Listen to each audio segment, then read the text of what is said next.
Hi Capricorn, ito na po ang inyong reading and let's start. Second half of the year, 2023. Kukuha po tayo ng ilang messages para sa inyo.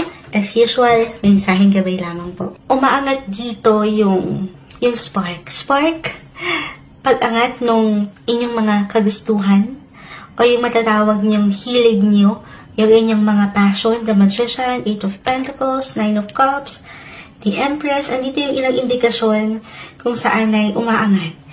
Yung matatawag niyong mahal niyong gawin, or mahal niyong tao.